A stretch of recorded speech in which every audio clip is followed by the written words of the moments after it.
कुदरत गुस्से में है।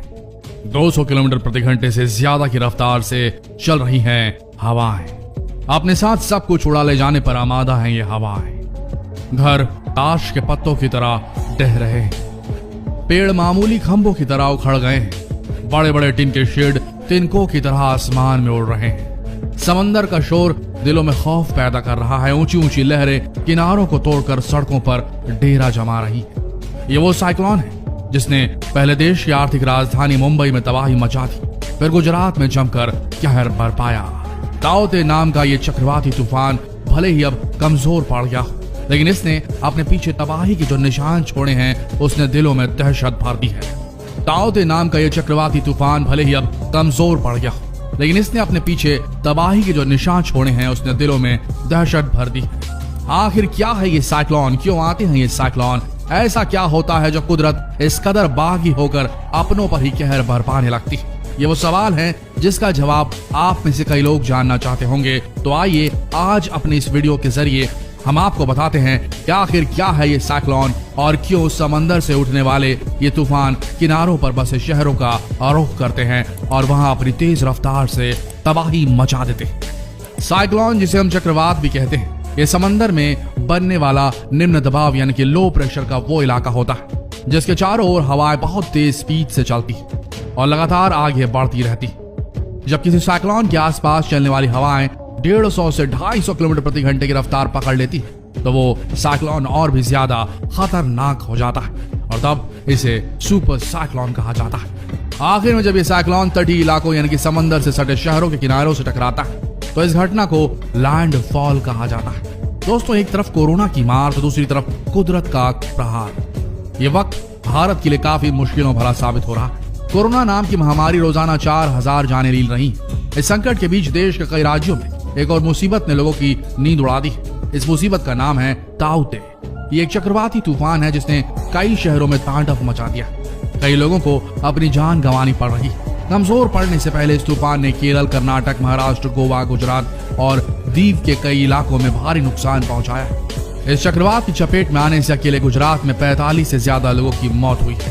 यहाँ 16,000 से ज्यादा घरों को नुकसान पहुंचाया गया। 40,000 से ज्यादा पेड़ और 70,000 से ज्यादा बिजली के खंभे उखड़ गए। सोमवार दोपहर को इस तूफान की वजह से मुंबई में भी काफी अफरा तफरी मची रही। मुंबई का एयरपोर्ट तक पूरे दिन ठप रहा। मुंबई वर्ली सी लिंक को तो 2 दिनों के लिए ही बंद कर दिया गया था। यहाँ नेवी और कोस्ट गार्ड को रेस्क्यू ऑपरेशन चलाना पड़ा। भारतीय नौसेना ने मुंबई के पास अरब सागर में फंसे बंजरों से 600 से ज्यादा लोगों को बचाया। हालांकि कई लोग अब भी लापता हैं। इसका असर मोनो रेल पर भी पड़ा। साथ ही मुंबई की लाइफलाइन माने जाने वाली लोकल ट्रेन भी इसके असर से नहीं बच पाई। कई जगह ट्रैक पर पेड़ गिरने की वजह से लोकल की स्पीड पर ब्रेक लग गया। मुंबई में तो कोरोना वैक्सीनेशन का काम भी रोकना पड़ा। साथ ही समंदर किनारे बने अस्पतालों से करीब 600 कोरोना मरीजों को दूसरी जगह शिफ्ट करना पड़ा। 14 मई को अरब सागर से उठे इस तूफान की तबाही के निशान हर तरफ बिखरे नजर आए। चक्रवात ताऊते ने उत्तर भारत के राज्यों उत्तर प्रदेश, हरियाणा, राजस्थान और दिल्ली के मौसम पर भी असर डाला। अब मौसम वैज्ञानिकों ने एक और चक्रवाती तूफान का अलर्ट जारी किया है जो अगले 2-3 दिनों में बंगाल की खाड़ी में बन सकता है। चलिए दोस्तों, चक्रवाती तूफान को लेकर इतनी बातें हो गई, लेकिन ये होता क्या है, कैसे पैदा होता है, इनका नामकरण कैसे होता है और हाल ही में तबाही मचाने वाले इस तूफान ताऊते का मतलब क्या है, अब ये जान लेते हैं। दोस्तों, समंदर में इक्वेटर माने उत्तरी गोलार्ध के पास जब सूरज चढ़ता है तो उसका पानी गर्म होने लगता है। जब समंदर 27 डिग्री से ऊपर गर्म हो जाता है तो खूब सारी भाप उठती है।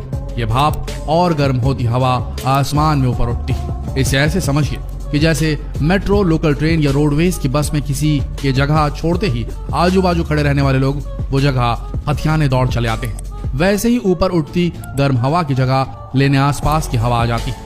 अब यही गर्म हवा ऊपर उठकर ठंडी होने लगती है और बनते हैं नमी से भरे बड़े बड़े बादल। आसमान में ऊपर उठते बादल कोरियोलिस फोर्स के चलते गोल गोल घूमने लगते हैं।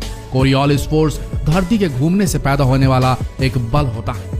हवा के इधर उधर होने और बादल बनने का सिस्टम जब लगातार चलता है तो बात सीरियस हो जाती है, क्योंकि तब एक तूफान का जन्म होता है। जितनी गर्मी और नमी होगी तूफान उतना ही जोर का होगा। ये जानिए कि इक्वेटर के ऊपर माने उत्तरी गोलार्ध में तूफान बाईं तरफ घूमते हैं और नीचे माने दक्षिणी गोलार्ध में तूफान दाईं तरफ घूमते हैं। अब बताते हैं आपको कि इन तूफानों को नाम कैसे दिया जाता है, इनका नामकरण कैसे होता है। दरअसल तूफानों को सबसे पहले नाम 20वीं शताब्दी में दिया गया था। ये नाम ऑस्ट्रेलिया के एक मौसम वैज्ञानिक ने देने शुरू किए थे। वो तूफानों के नाम उन राजनेताओं के नाम पर रखता था जिन्हें वो पसंद नहीं करते थे। वक्त के साथ कैरेबियन आइलैंड के लोग कैथोलिक संतों के नाम पर चक्रवाती तूफानों के नाम रखने लगे। इसके बाद अमेरिका दुनिया का चौधरी बन गया। तूफानों के नाम रखने की जिम्मेदारी अमेरिका के पास आ गई।